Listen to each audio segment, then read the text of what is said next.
It's nice to see a full house again, and let me just introduce our three next speakers, who are experts in their fields, but at the same time they're amazing and creative individuals. So let me welcome on the stage Danijel Ilievski, Miloš Josifović, and Jelena Pekez.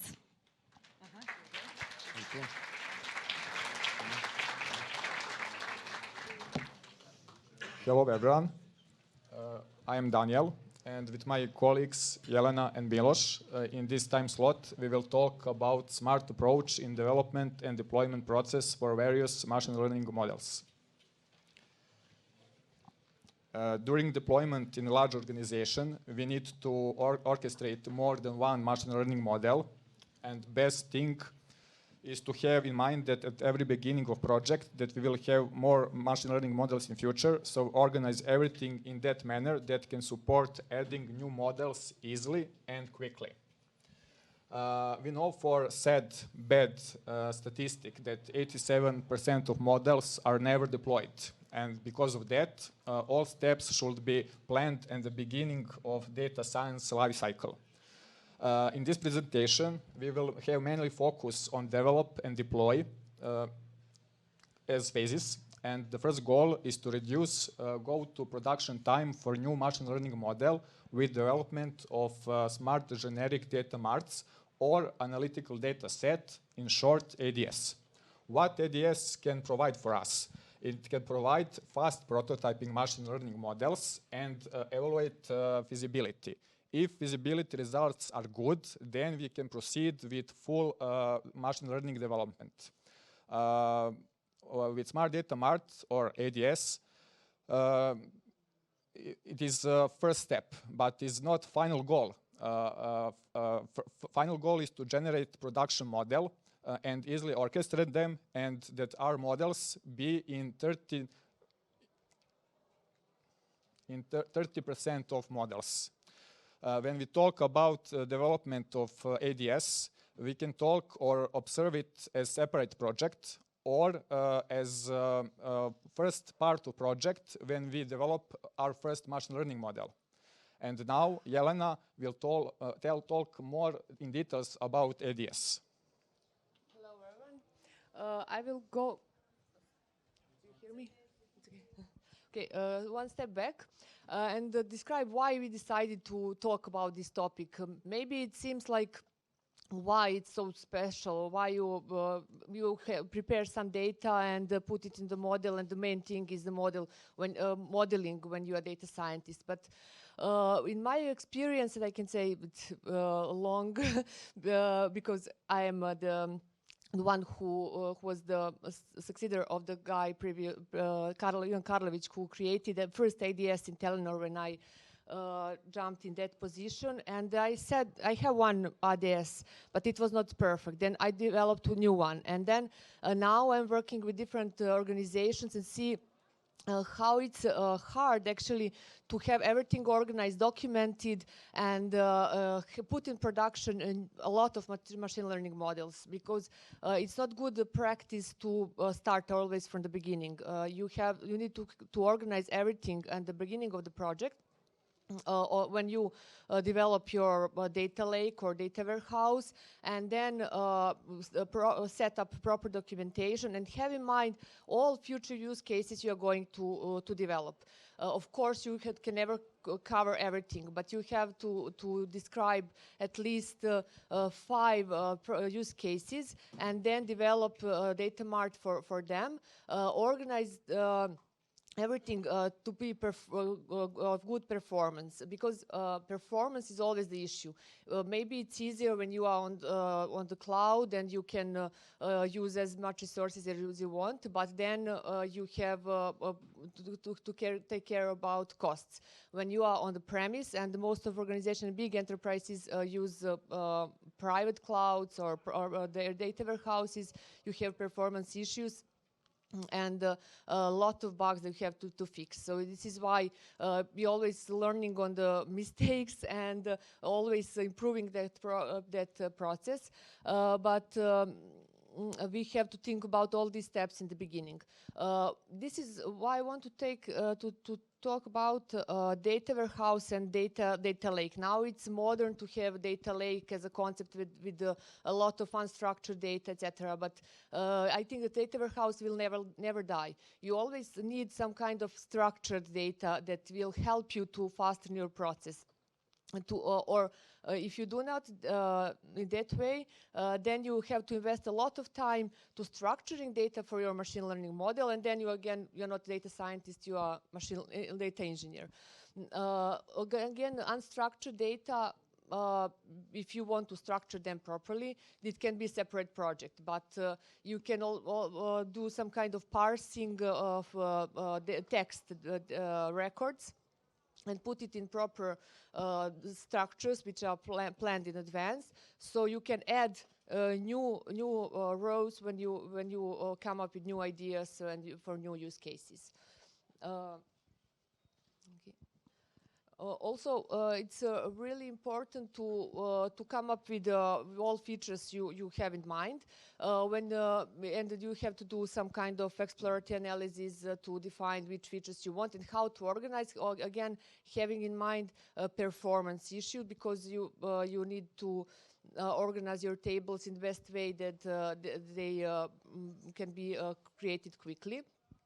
And also having proper aggregations.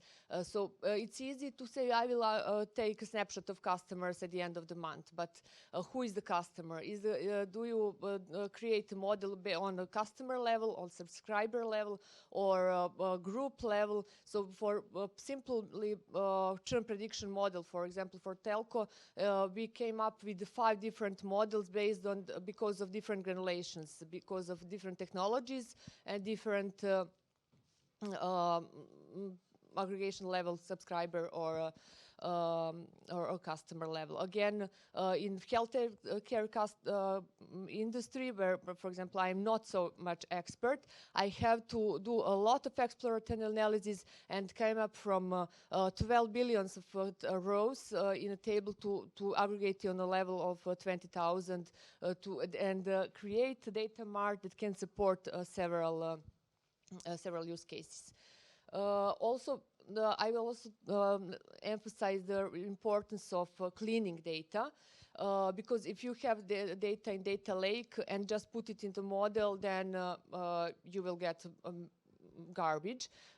If you are not aware what that means, for example, in the call center records, you have, I don't know, system records, which you as a data scientist, if you deal with that and not do a proper business analysis, you will get wrong insight. So this is important to plan everything in advance and do this organization at the beginning, and this is why some project of creating ADS takes for a year, for example, and we are all pretty quickly assume that it will be easy to create a data set for a training, but it's not like this. It's easy when you have a good structure. Okay. And what is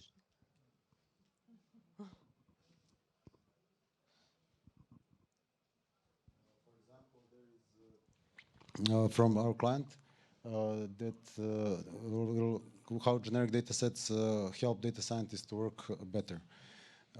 Client has data on 2 platforms. They have a traditional data warehouse that exists for a long time, that's used for all kind of reporting, regulatory reporting. They're tracking and analyzing company performance, calculating all kind of KPIs, which client invested significant time and effort to make sure the data there meets their quality requirements. And there is a newer platform, Data Lake, that's based on Hadoop, that contains data on finer level of details, but it doesn't contain data that passed all the analysis and steps that Jelena mentioned previously. Data Lake also has a significantly larger compute and storage capacity in data warehouse, and its intended platform to be used for machine learning. The use cases that were analyzed require data from both platforms, And one of the steps that data scientists have to overcome was the transferring data between platforms. The way platforms are connected gives two options. There is the option for SQL federation, which is very convenient. Clients can run a SQL query on data lake and access data on data warehouse as if they were on the same platform. But there is a problem with performance in that case. And there is also option to create Spark jobs to transfer the data that is necessary to data lake. Goal here is to allow data scientists to avoid to deal with Spark jobs to develop them directly, to spend time on that kind of activities, also to deal with Hadoop security, with kerberos tickets, permissions, etc., and just to focus on the work they actually have to do.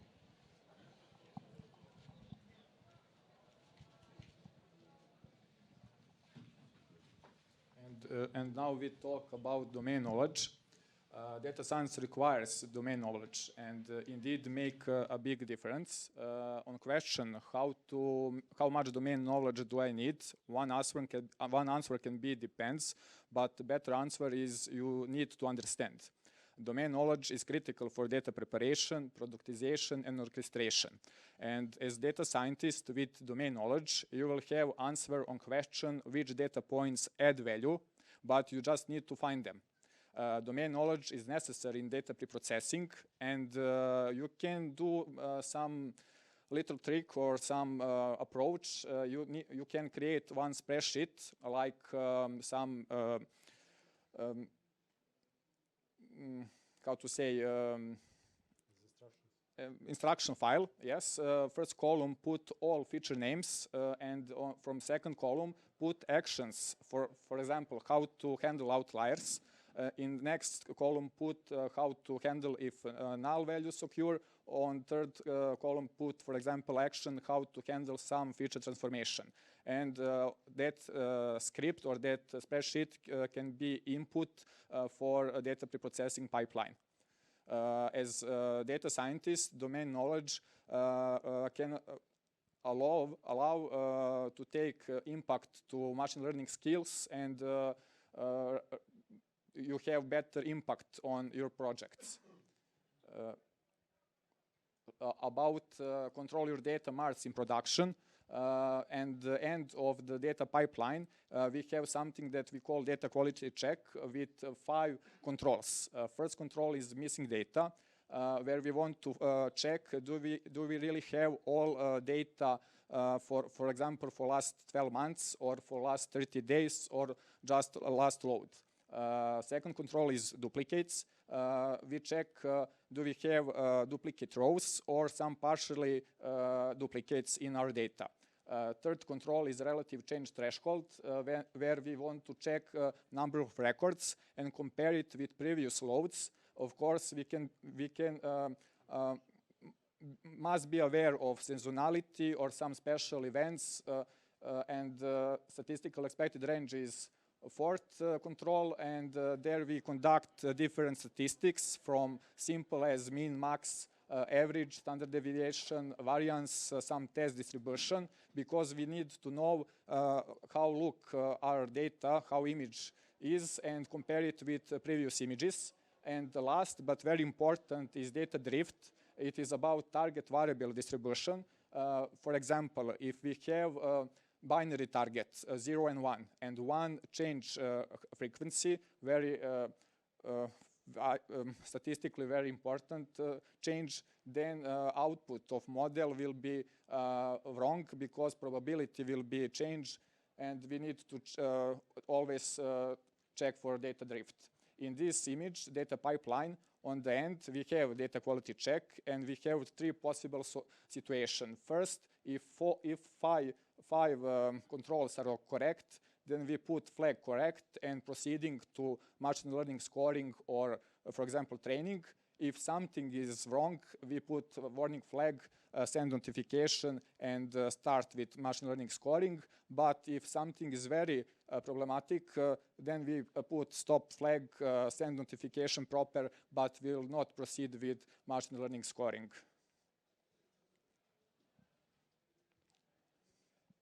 And this is an example how we can speed up writing SQL queries.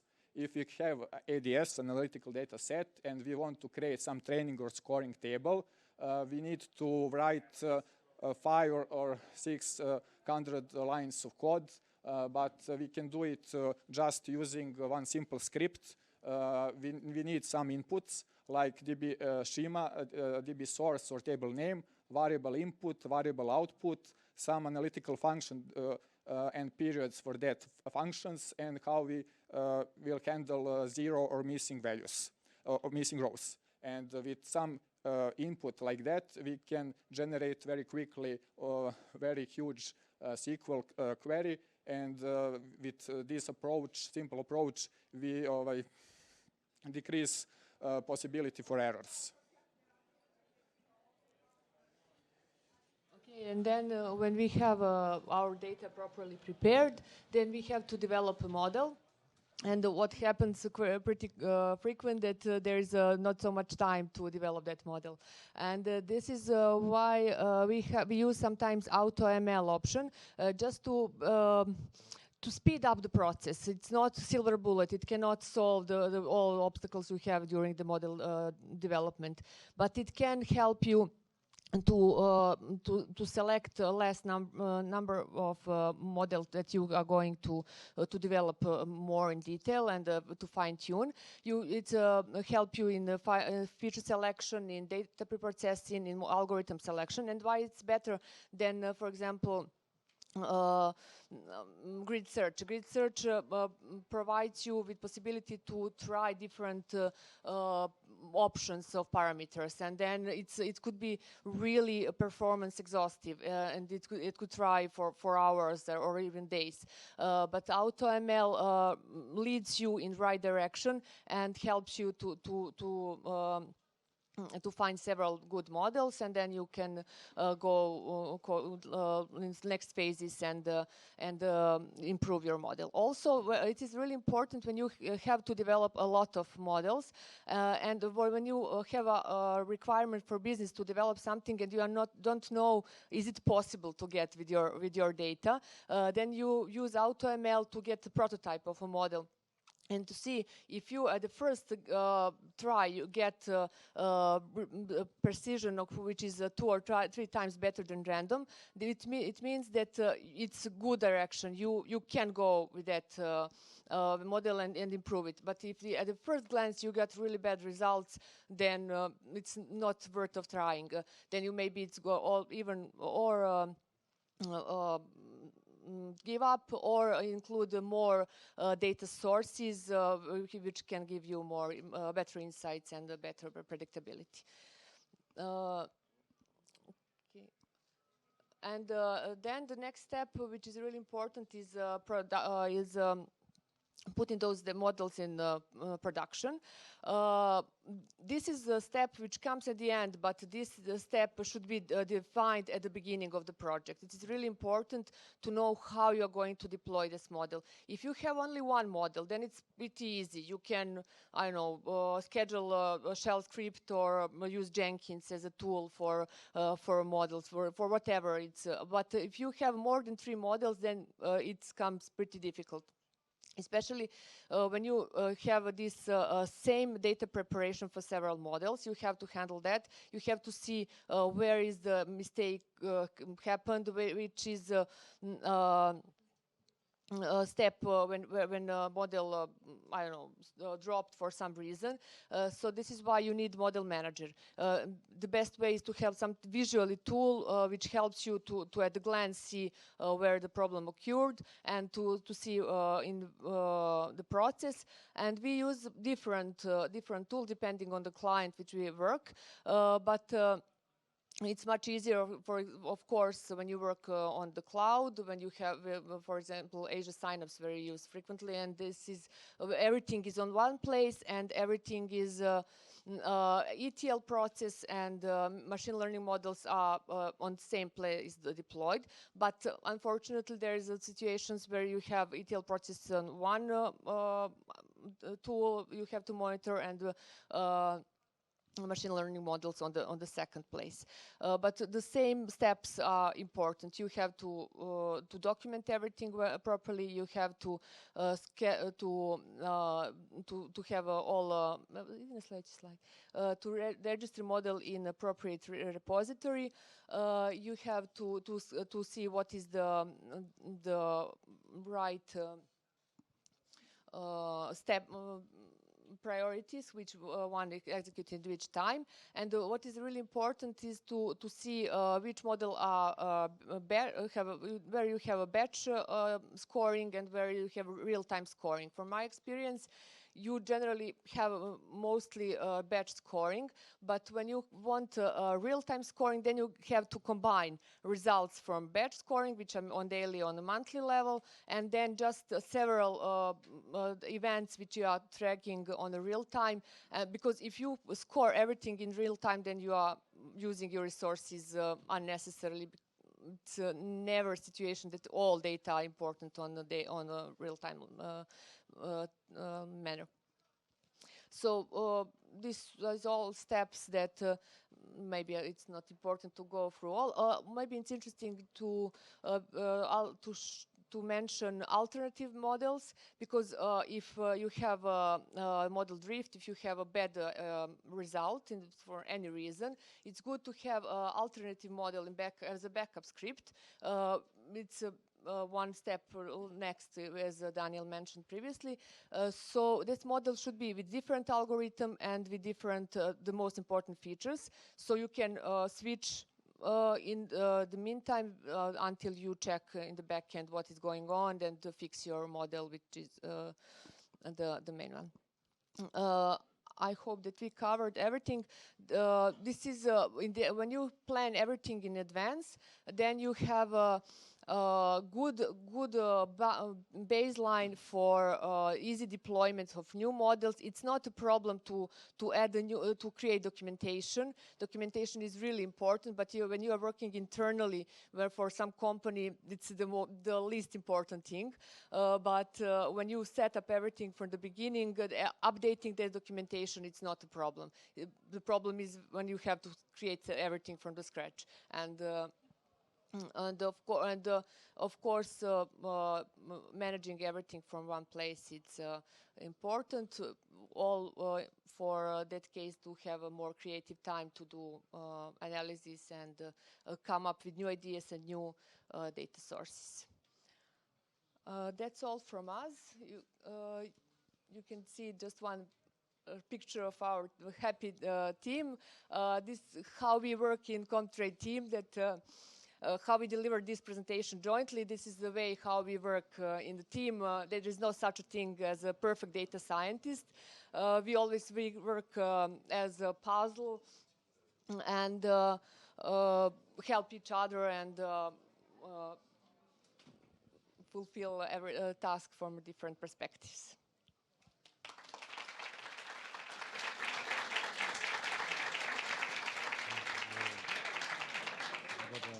Thank you. Don't leave. Maybe there are some questions for you. Let us check. Are there any? First, second, third, sold. Okay, there are no questions. Thank you so much for your presentation and hope to see you somewhere around.